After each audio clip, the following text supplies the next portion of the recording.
Every day, 4.5 billion people eat food made from wheat.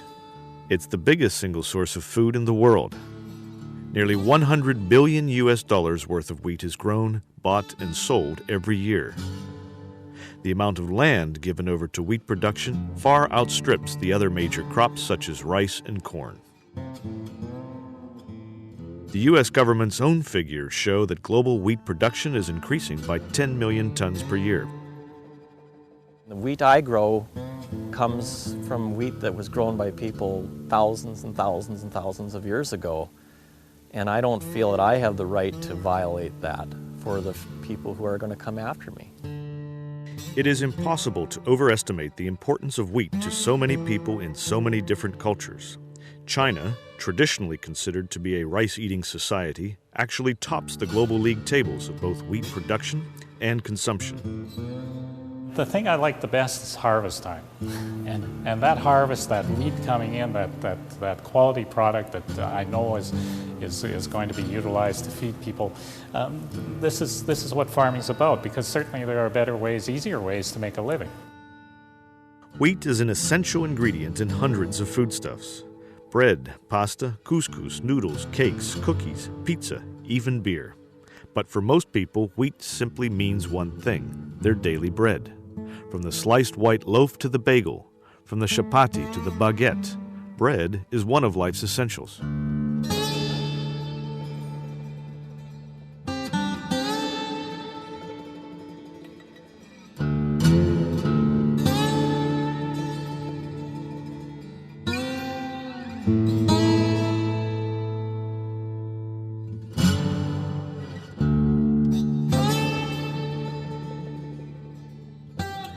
Certainly bread through the ages has been the most staple part of our diet.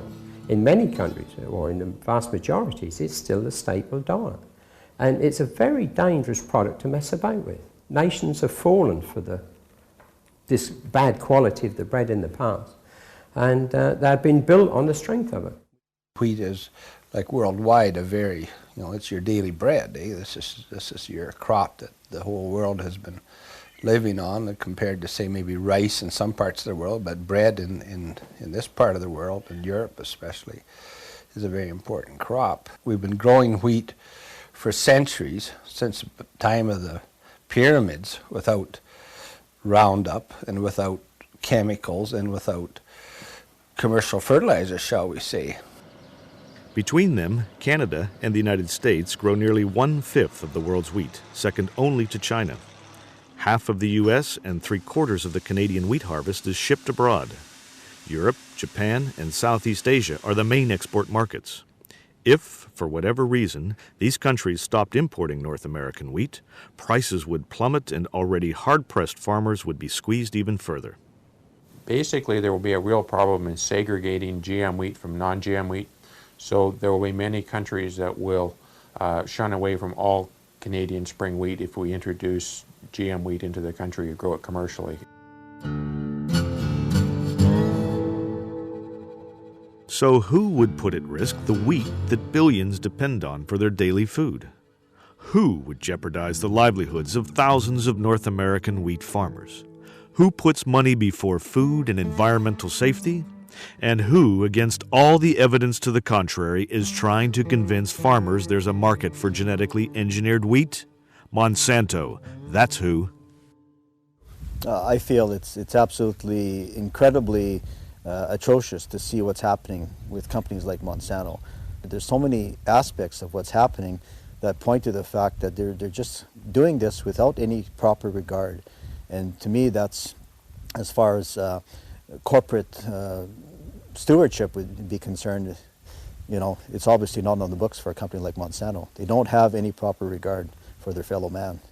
Genetically engineered foods could pose problems for human health. Experts are concerned about the possibility of antibiotic resistance, the creation of toxins, and nutritional changes. In the case of GE wheat, health risks could potentially be far greater because of the vast number of people who eat it in their daily diet. We have these large corporate entities that are doing all this genetic modification who want to force it down upon us, and we're the ones that will pay the price. These huge greenhouse complexes in St. Louis, Missouri contain some of the most closely guarded secrets in the biotech industry. Monsanto has spent more than a decade and tens of millions of dollars developing Roundup-ready wheat. The company is so proud of their product they won't disclose the location of field trials. So secretive that they refuse to be interviewed about it for this film. Perhaps not so surprising, given the dubious track record of other GE crops like soybeans, corn, and canola. Once you bring in this wheat, or with a genetic modification or genetically engineered wheat, it's there forever. I mean, there's no calling it back. It might not be long before the genie is out of the bottle. Monsanto has recently filed for government approval to grow Roundup-ready wheat commercially in both the U.S. and Canada. If that approval is granted, genetically engineered wheat could be growing all over North America in just 2 or 3 years. There is a regular market in countries like the EU for their high-quality wheat, and it's very likely we will lose those markets, particularly for organic wheat, for example, if in fact we introduce GM products or GM wheat into this country. European consumers have already made their feelings felt about genetically engineered food. Millers, supermarkets, and food manufacturers recognize this and maintain a strict ban on any GM ingredients. We take a very pragmatic view at the moment, and the British consumer does not want a GM loaf and is not prepared to accept GM ingredients. Therefore, we won't have GM ingredients. For organic farmers in North America, the introduction of Roundup-ready wheat would spell disaster.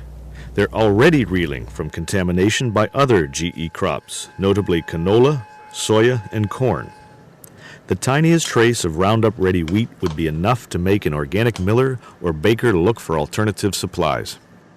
Canada is seen as a very pristine supplier of product to the organic market. Definitely one of the top suppliers in the world, especially for bread wheats. And for us to jeopardize that relationship for something that at this point in time is unregulated seems to be a bit of a travesty in my eyes. And it's not just organic farmers who will lose out if Roundup-ready wheat is grown commercially. Conventional wheat farmers are also worried.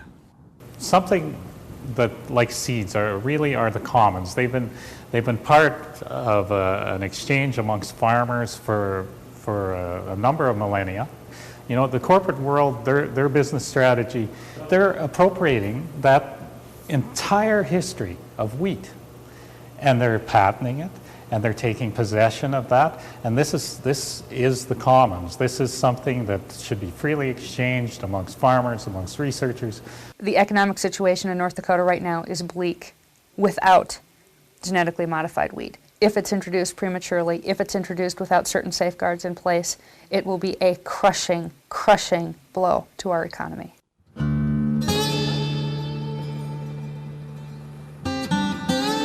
Farmers are used to fighting their own battles against drought, hard winters, disease, poverty, and bureaucracy. Now they're gearing up for what could be the biggest fight of all.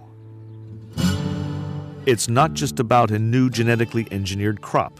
It's not just about farmers being able to sow, harvest, and sell their own wheat without interference. It's about the right of all of us to eat good quality, uncontaminated food without worrying what might be in it. It's about the bread of life.